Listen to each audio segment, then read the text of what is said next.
नमस्कार दोस्तों, मैं मोहित स्वागत करता हूँ वीडियो सीरीज में, जहाँ हम बात कर रहे हैं प्रिंसिपल ऑफ प्रोग्रामिंग लैंग्वेज पर। और आज हम देखने वाले हैं कुछ एग्जांपल्स।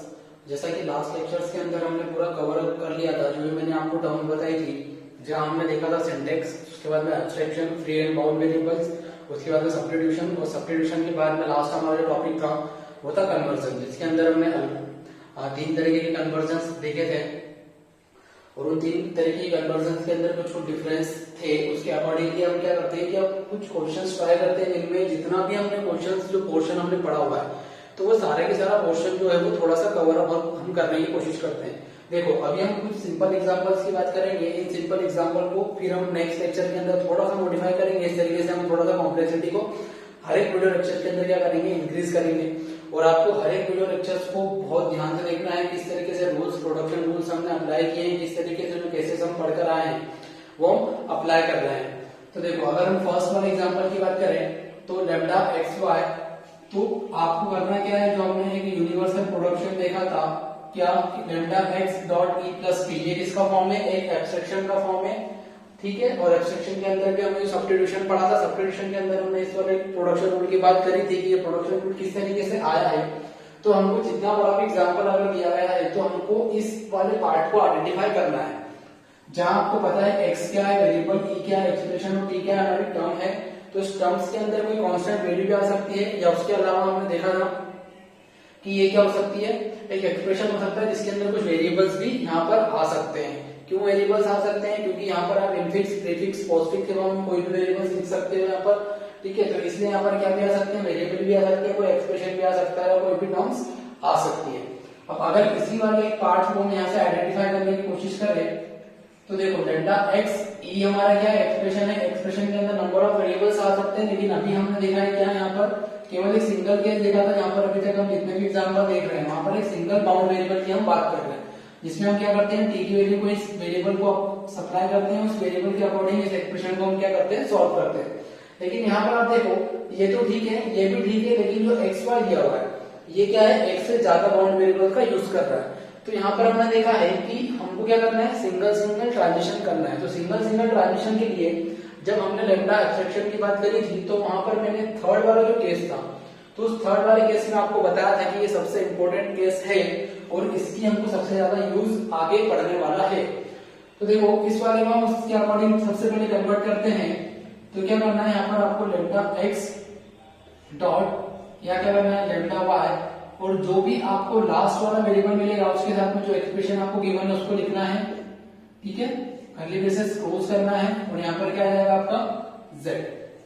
देखो, अब इस वाले फॉर्म में कन्वर्ट हो गया लैम्डा एक्स, ये क्या हो जाएगा आपका एक्सप्रेशन, और ये क्या हो जाएगा, एक टर्म हो जाएगी। ये किस तरीके से लिखा है, ये आपको लैम्डा एब्स्ट्रैक्शन वाला पार्ट आपको देखना है। उसका जो थर्ड नंबर वाला केस है वो आपको देखना है कि अगर आपको नंबर ऑफ बाउंड वेरिएबल अगर दिए हैं, तो आपको इस तरीके से लिखना है उसको, इसको रिप्रेजेंटेशन इस तरीके से करना है। और जो लास्ट वाला, याद रखने के लिए मैं आपको एक ट्रिक बता देता हूँ कि जो लास्ट वाला वेरिएबल होता है, ठीक है, उस लास्ट वाले वेरिएबल के साथ में जो भी एक्सप्रेशन रहता है उसको क्या कर देते हैं, हम लिख देते हैं। अब इसमें कन्वर्ट हो गया, यहाँ पर आपका ई क्या हो जाएगा, lambda y dot x, x क्या हो गया आपका, एक्स की इस वाले से आइडेंटिफाई कर रहे हैं, और टी क्या हो जाएगा आपका जेड। तो हम क्या करते थे, टी को क्या करते थे, प्लेस करते थे एक्स की जगह पर, और कहाँ करते थे, गिवन एक्सप्रेशन में, ये भी हम पढ़ चुके हैं। टी को हम क्या करते हैं, प्लेस करते हैं एक्स की जगह पर, और कहाँ करते हैं, गिवन एक्सप्रेशन के अंदर। तो वही हम यहाँ पर काम करते हैं, क्या, टी क्या है हमारा जेड, जेड को क्या कर रहे हैं, पुट कर रहे हैं एक्स की जगह पर, और कहाँ कर रहे हैं, लैम्डा वाई डॉट एक्स के अंदर। तो जहां पर भी एक्स दिख रहा है एक्सप्रेशन के अंदर, उसी जगह हम क्या रख देंगे, जेड। तो ये क्या हो जाएगा, लैम्डा वाई डॉट जेड। ये हमारा क्या होगा, फाइनल आंसर हो जाएगा। अब देखो, अगर किसी के माइंड में ये क्वेश्चन आ रहा है कि सर यहाँ पर हम ईटा रिडक्शन अप्लाई कर सकते हैं, क्यों कर सकते हैं सर, क्योंकि हमने पढ़ा है कि अगर इस तरीके का कोई फॉर्म हमको दिखता है जहां पर हमारी टर्म जो है वो मिसिंग होती है, तो हम इसको क्या बोलते हैं, ईटा रिडक्शन। और ईटा रिडक्शन के अंदर हम क्या करते हैं कि जो भी बाउंड वेरिएबल अगर एक्सप्रेशन के अंदर आता है, जो भी बाउंड वेरिएबल अगर एक्सप्रेशन में आता है, उसको हम सिंपली रिमूव कर देते हैं। यहाँ पर आप देखो, टर्म नहीं दी गई है, ठीक है, टी आपको नहीं दिया गया है, जेड क्या है आपका ई, और एक्स क्या है आपका वाई, मतलब ये सेम फॉर्म किसका है, ईटा रिडक्शन का। लेकिन ईटा रिडक्शन क्या बोलता है कि जो भी बाउंड वेरिएबल है ये क्या है, बाउंड वेरिएबल। तो जो भी बाउंड वेरिएबल एक्सप्रेशन में आ रहा है इसको रिमूव करना है। तो एक्सप्रेशन में भी क्या आ रहा है, z, यहाँ पर कोई y है क्या, नहीं है, इसलिए बोल रहा हूं क्या कि ये हमारा फाइनल आंसर होगा, क्योंकि यहाँ y है ही नहीं, इसलिए हम उसको रिमूव नहीं कर सकते। तो इस तरीके से इसको सॉल्व करना है आपको नंबर ऑफ स्टेप के थ्रू, और आपको यहाँ पर आप कमेंट बॉक्स में लिख भी सकते हो कि मैंने कौन सा प्रोडक्शन आपने लिखा हुआ है और किस प्रोडक्शन रूल के अकॉर्डिंग आपने इसको सॉल्व किया है। देखो इसको डायरेक्ट सॉल्व करने का भी एक तरीका होता है, उसकी मैं बात करता हूँ, लेकिन आपको एग्जाम में इस तरीके से नहीं करना है। बट अगर कोई बड़ा क्वेश्चन आता है तो आप आंसर को इजीली आइडेंटिफाई कर सकते हो।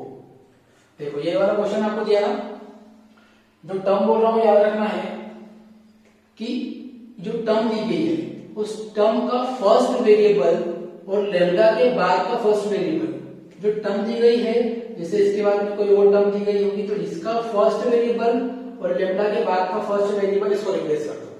जैसे z की वैल्यू को क्या कर दो, पुट कर दो x की जगह पर, उस x के थ्रू एक्सप्रेशन को सॉल्व कर लो। इतना तो आपको समझ में आ गया।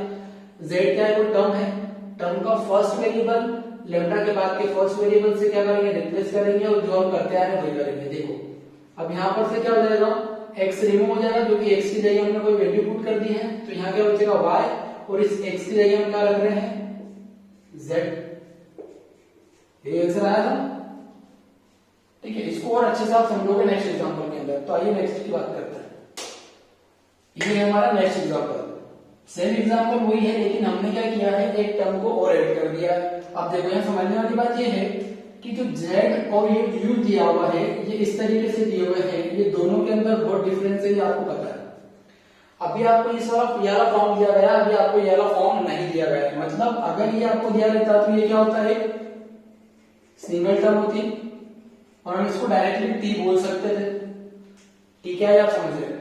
अगर इस तरीके से आपको दिया हुआ है तो अब आपको z को अलग सॉल्व करना है, आपको u को अलग सॉल्व करना है। आप इसको एक साथ t नहीं बोल सकते, आप पहले इसको t बोलोगे, इसको सॉल्व करोगे, फिर इसको सॉल्व करने के बाद में इसको सॉल्व करोगे। क्यों?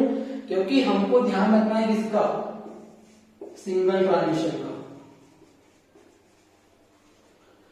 इसका ध्यान रखना है, सिंगल ट्रांजिशन का जो लैम्डा कैलकुलस के अंदर सबसे जरूरी चीज क्या है, सिंगल ट्रांजिशन। एक बार में केवल एक ही ट्रांजिशन आप कर सकते हो। आइए इसकी बात करते हैं। सेम पहले इसको उस वाले फॉर्म में कन्वर्ट करने की कोशिश करते हैं। क्या, lambda x lambda y, last वाले के साथ में जो गिवन एक्सप्रेशन है उसको लिख लेंगे। ये हो गया, ये फर्स्ट टर्म और ये सेकंड टर्म। देखो अगर z और u एक साथ दिया रहता तो एक ब्रैकेट यहां से क्या हो जाता, कम हो जाता, लेकिन अगर z अलग अलग दिया हुआ है z और u, तो आपको इसके लिए अलग अलग ब्रैकेट्स लगाना पड़ेंगे। अब इस वाले फॉर्म को आइडेंटिफाई कर लो। यहां से यहां तक क्या हो जाएगा, ये लैम्डा x डॉट e, और ये क्या हो गया t, ये e क्या हो गया हमारा lambda y dot x, t क्या हो गया z, और x तो हमारा क्या ही है x। वही क्या कर रहे हैं, t को प्लेस करेंगे कहां पर, x की जगह पर गिवन एक्सप्रेशन में। लिख लो ये क्या दिया हुआ है, z x, और एक्सप्रेशन क्या दिया हुआ है, lambda y dot x, x की जगह क्या पुट कर दो, z। तो ये आ गया हमारा, ठीक है। अब इसको यहाँ पर पुट कर देंगे। अभी क्योंकि u वाला भी हमारा बचा हुआ है, तो यहाँ पर क्या हो जाएगा, ये लैम्डा y डॉट z, और बाद में क्या हो गया आपका u। फिर इसको आइडेंटिफाई कर लो इस वाले टर्म से, लैम्डा x, ये आपका हो गया क्या e, ये क्या हो गया आपका t। t को क्या करो, अब हर एक जगह में इस तरीके से सॉल्व नहीं करूंगा, ये आपको समझना है। t की जगह क्या, t की वैल्यू क्या करना है, x में मतलब t की वैल्यू क्या है u को क्या करना है, y की जगह पुट करना है, y के थ्रू एक्सप्रेशन को सॉल्व करना है। इसको हटा देता हूं, क्या करना है, u की वैल्यू को y में असाइन करना है, y के थ्रू z को सॉल्व करना है। देखो अब क्या होगा, जो एक्सप्रेशन दिया हुआ है उसके अंदर हमको y नहीं है वहां पर, तो हम क्या कर देंगे, सिंपली ये हमारा क्या हो जाएगा आंसर। क्योंकि क्या एक्सप्रेशन आप यहाँ की वैल्यू पास करोगे और इसके थ्रू एक्सप्रेशन को सॉल्व करोगे तो एक्सप्रेशन सॉल्व नहीं होगा, क्योंकि यहाँ पर क्या दिया हुआ है z। ठीक है, अब देखो इस वाले एग्जांपल को भी हम डायरेक्टली ट्रिक से करते हैं। क्या दिया हुआ है, lambda x y dot x z और यू। क्या बोला मैंने अभी आपको कि टर्म की फर्स्ट वेरिएबल और इधर से लैम्डा के बाद का फर्स्ट वेरिएबल असाइन कर दो, z की वैल्यू x को असाइन कर दो और x के थ्रू गिवन एक्सप्रेशन को सॉल्व कर लो। ये क्या हो गया, लैम्डा y, ये x रिमूव हो गया। क्यों? क्योंकि इसकी जगह हम क्या रख रहे हैं z, और ये क्या हो गया z, और ये आपका u अभी बच गया है। अच्छा मैंने अगर इसकी वैल्यू इस पर रखी, इसको रिमूव कर दिया। अब देखो ये हमारा आंसर हो गया लैम्डा बाय z, और ये क्या हो गया u। यहाँ पर भी आप क्या कर सकते हो, u का असाइन करोगे y में और y के थ्रू उसको सॉल्व करोगे तो y है ही नहीं गिवन इक्वेशन में, इसलिए हमारा जो आंसर है ये फाइनल आंसर होगा। तो आपको बिल्कुल टर्म्स को ध्यान रखना है, जो हमारे केसेस थे उन केसेस को ध्यान में रखना है, प्लस डेफिनेशन को ध्यान में रखना है। क्या डेफिनेशन हमने पढ़ाई थी, इसलिए आपको हर एक लेक्चर को बहुत डीपली फॉलो करना पड़ेगा, तभी आप इस तरीके के क्वेश्चन को सॉल्व कर सकते हो। क्योंकि ये छोटा सा अभी आपको बोर्ड पूरा बोर्ड भर जाएगा, इतना बड़ा फंक्शंस के थ्रू हम क्वेश्चंस करेंगे तो उसमें तो आपको बहुत डिफिकल्टीज होगी। तो इसलिए आप पहले इन छोटे छोटे क्वेश्चन को सॉल्व करो, कोई डाउट हो तो मुझे बताओ। अब बात करते हैं थर्ड एग्जाम्पल की। तो ये है हमारा क्या थर्ड एग्जाम्पल। अब बात करते हैं इस एग्जाम्पल की। देखो क्या दिया हुआ लैम्डा एक्स, तो वही है ये ई हो गया हमारा, और ये टी। अब देखो ये टी हमारा क्या है ब्रैकेट के अंदर दिया हुआ है, इसलिए अब हमको यहाँ पर सिंगल ट्रांजेक्शन का कोई ध्यान नहीं रखना है, क्योंकि एक सिंगल ब्रैकेट के अंदर दिया हुआ मतलब ये पूरा के पूरा हमारा क्या हो जाएगा टी हो जाएगा। तो ई क्या हो गया एक्स एक्स एक्स, तो हमारा एक्स ही हो जाएगा इस वाले से, और टी क्या हो जाएगा हमारा lambda y dot y. Put कर दो क्या टी को x की जगह पर, और गिवन एक्सप्रेशन में t क्या है लैम्डा y डॉट y हम रख रहे हैं इसकी जगह पर, x की जगह पर, और कहाँ रख रहे हैं x में। तो एक x की जगह हमने रखा लैम्डा y डॉट y, और दूसरे x की जगह फिर क्या रख दिया, इस x की जगह पे ये वैल्यू रखी, फिर इस x की जगह वाली वैल्यू रख दी। देखो फिर ये वाला फॉर्म बन गया हमारा, क्या ये हो गया e, ये हो गया टी। देखो पूरे आप जितना बड़ा एग्जाम्पल बोलोगे ना, आपको बस यही देखना है, उसके अलावा और कुछ देखना नहीं। तो आप इसको अच्छे से समझ लो, उसके अलावा आपको कुछ देखने की जरूरत नहीं पड़ेगी। अब वही टी की वैल्यू को क्या करो असाइन करेंगे, इसके थ्रू इसको सॉल्व करेंगे। अब ऐसा नहीं लिख रहा, तो क्या हो जाएगा टी की वैल्यू क्या हो जाएगी लैम्डा वाई डॉट वाई, क्या कर रहे हैं पुट कर रहे हैं इसकी जगह पर वाई की जगह पर, और कहाँ पुट कर रहे हैं वाई में। तो यहाँ पर लिख लो लैम्डा वाई डॉट वाई, ये क्या हो जाएगा हमारा गिवन आंसर।